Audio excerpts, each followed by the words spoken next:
Hi, Richard White here. Today I'll be tying a very simple soft hackle fly, basically just thread and then feathers from the neck of, can I get this whole thing or part of it in here, of a hen pheasant. And I'm going to get feathers from way up near the head where they remind you very much of a, here's just one of the feathers, remind you very much of something you might find on a partridge. Lots of variegation, lots of color, make really pretty flies. So very simple soft hackle. This one is just going to be orange thread and a little bit of hen pheasant. So we'll start the thread, a little bit back from the eye, work our way back on the shank,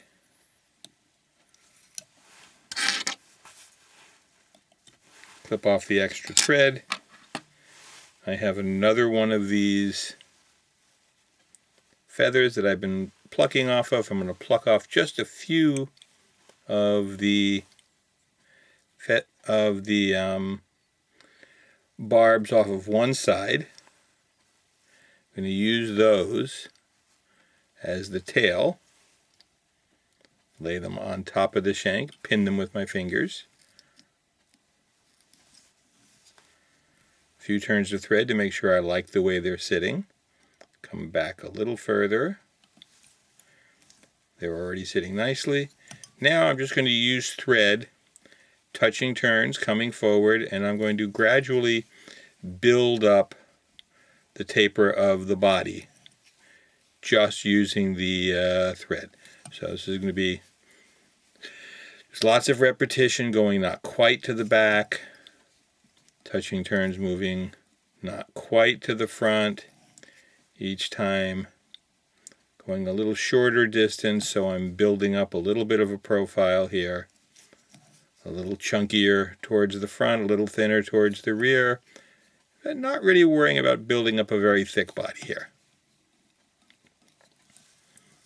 Most of the allure of a fly like this is in the hackle.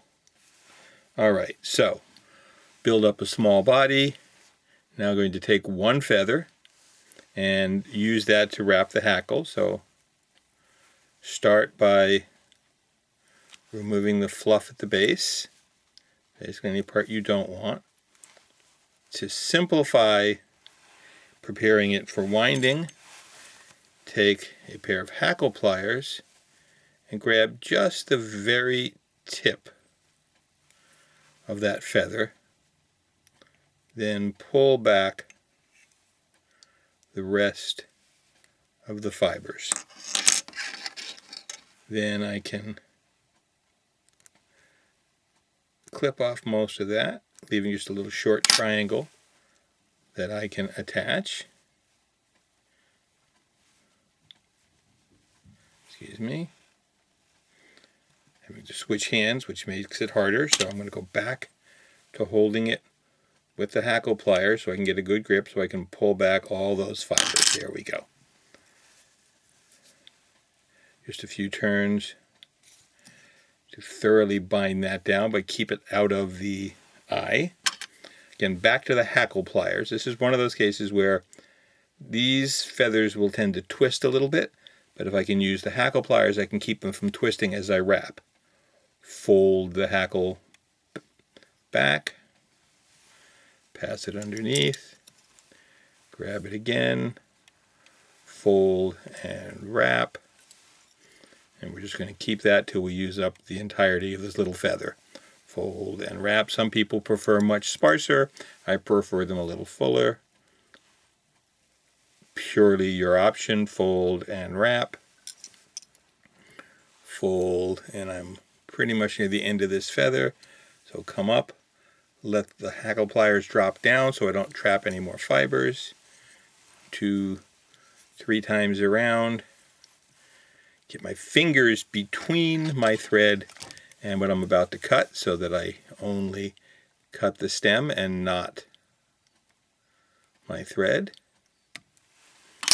Clip. Now Some of the fibers are still forward, so I can sweep any errant fibers backward.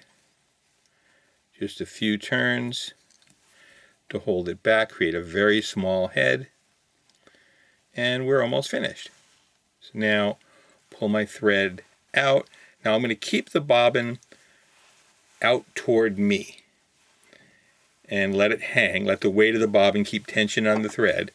And on a small fly, I prefer putting the head cement directly on the thread. Now I keep the thread horizontal, aimed right at me, because that way bits of head cement don't dribble down the thread.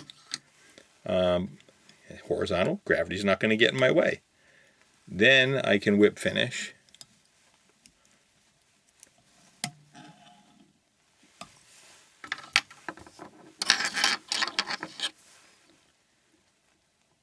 Cut off any excess, and the fly is finished.